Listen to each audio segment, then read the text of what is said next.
요즘 법원에선 신한은행, KB 하나은행, 우리은행 등 은행 채용비리 관련한 재판들이 줄줄이 이어지고 있는데요. 관련해서 KB 국민은행 노조원들이 내일부터 윤종규 KB금융지주 회장의 검찰 수사와 처벌을 촉구하는 무기한 릴레이 1인 시위에 들어간다고 합니다.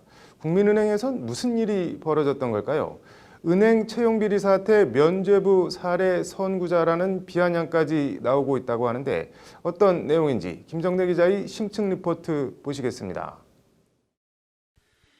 KB국민은행 노조가 윤종규 KB금융지주 회장을 수사에 처벌해달라며 서울고검에 제출한 재항고장입니다.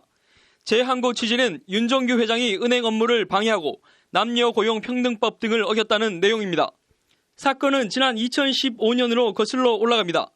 윤종규 회장 친누나의 손녀, 그러니까 윤 회장 종손녀가 KB국민은행 신입 직원 채용에 지원합니다.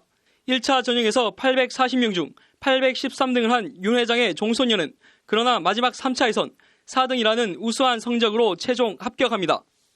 검찰은 이외에도 점수 조작 등 채용 비리가 더 있었다고 보고 김모 인력본부장, 권모 인력지원부장, 오모 채용팀장 등 채용 라인에 있던 실무 간부 4명을 업무방해 등 혐의로 기소합니다.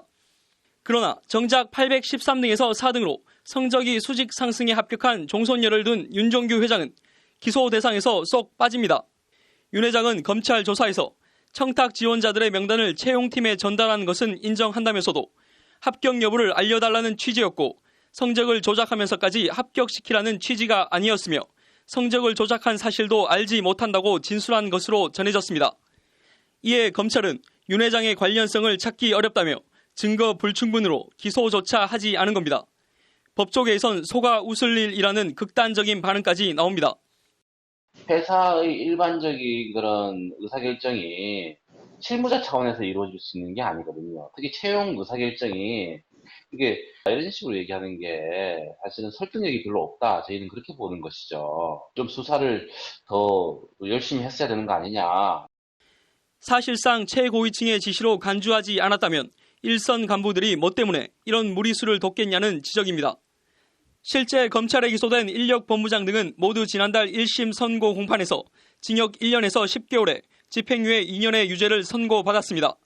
채용비리에 대한 이런 꼬리 자르기식 기소와 처벌은 지난달 열린 국회 법사위 국정감사에서도 도마에 올랐습니다. 음주운전으로 사고 낸 사람이 술을 먹었는데 운전을 안 했다고 변명하는 거. 뭐가 다른가요? 오히려 윤 회장 지시에 따라서 명단을 전달하고 종손녀 합격을 기획한 비서실장은 구속을 면하고 상무로 승진하기까지 했는데 어떻게 이런 일이 있을 수 있습니까?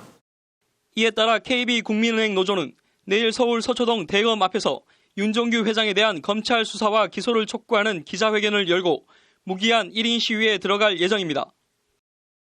금융기관 채용비리 사태에 있어서 타 금융기관에서도 윤종규 회장과 똑같은 방식으로 대응하고 있기 때문에 법망을 피해가는 선례를 남기게 되는 그런 상황으로 확대되고 있다 이렇게 생각하고 있습니다.